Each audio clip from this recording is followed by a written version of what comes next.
Bookinator presents 6 Steps to Emotional Mastery.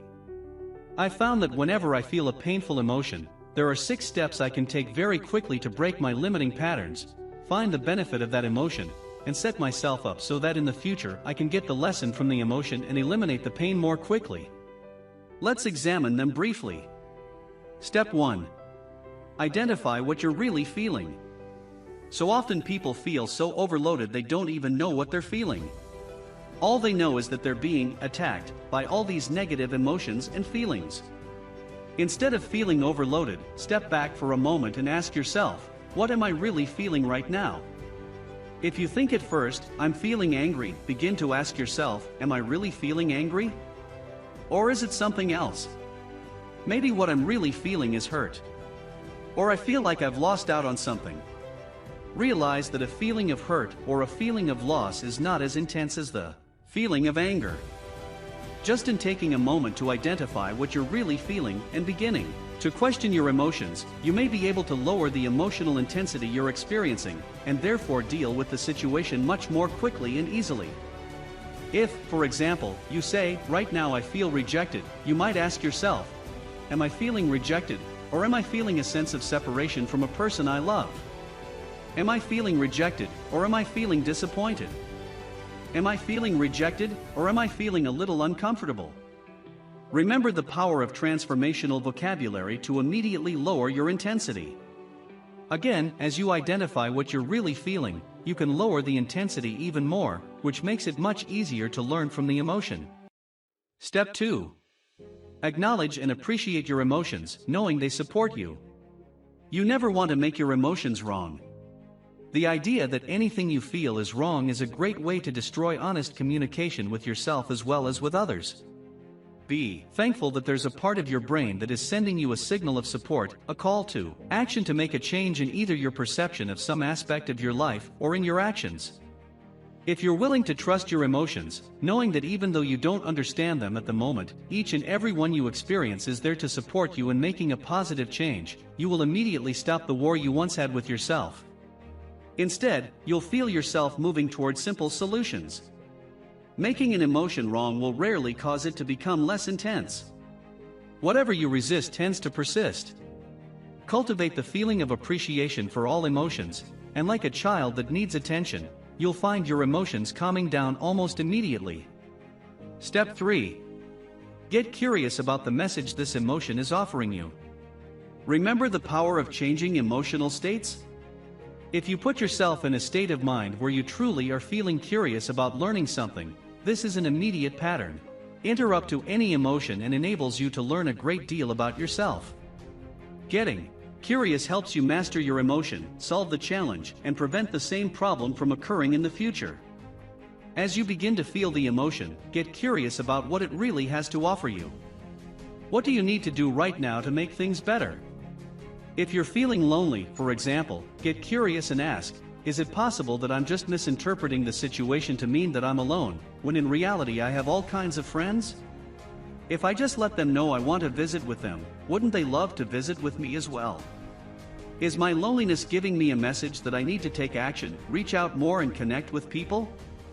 Here are 4 questions to ask yourself to become curious about your emotions. What would I have to believe in order to feel the way I've been feeling? What am I willing to do to create a solution and handle this right now? What can I learn from this? As you get curious about your emotions, you'll learn important distinctions about them, not only today, but in the future as well. Step 4. Get confident. Get confident that you can handle this emotion immediately. The quickest, simplest, and most powerful way I know to handle any emotion is to remember a time when you felt a similar emotion and realize that you've successfully handled this emotion before. Since you handled it in the past, surely you can handle it again today. The truth is, if you've ever had this action signal before and gotten through it, you already have a strategy of how to change your emotional states. So stop right now and think about that time when you felt the same emotions, and how you dealt with them in a positive way.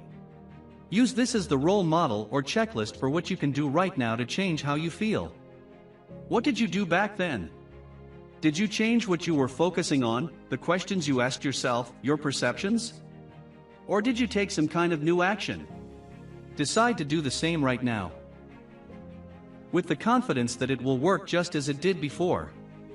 If you're feeling depressed, for example, and you've been able to turn it around before, ask yourself, what did I do then? Did you take some new action like going for a run or making some phone calls? Once you've made some distinctions about what you've done in the past, do the same things now, and you'll find that you'll get similar results. Step 5. Get certain you can handle this not only today, but in the future as well. You want to feel certain that you can handle this emotion easily in the future by having a great plan to do so. One way to do this is to simply remember the ways you've handled it in the past, and rehearse handling situations where this action signal would come up in the future. See, hear, and feel yourself handling the situation easily. Repetitions of this with emotional intensity will create within you a neural pathway of certainty that you can easily deal with such challenges. In addition, jot down on a piece of paper 3 or 4 other ways that you could change your perception when an action signal comes up, or ways that you could change how you were communicating your feelings or needs, or ways that you could change the actions you were taking in this particular situation. Step 6. Get excited and take action. Now that you've finished the first 5 steps, identified what you were really feeling, appreciated the emotion instead of fighting it, gotten curious about what it really meant and the lesson it was offering you, learned from it, figured out how to turn things around by modeling your successful past strategies for handling the emotion, and rehearsed dealing with it in future situations and installed a sense of certainty, the final step is obvious: get excited and take action. Get excited about the fact that you can easily handle this emotion, and take some action right away to prove that you've handled it. Don't stay stuck in the limiting emotions you're having. Express yourself by using what you rehearsed internally to create a change in your perceptions or your actions. With these 6 simple steps, you can master virtually any emotion that comes up in your life. If you find yourself dealing with the same emotion again and again, this 6-step method will help you identify the pattern and change it in a very short period of time. So practice using this system.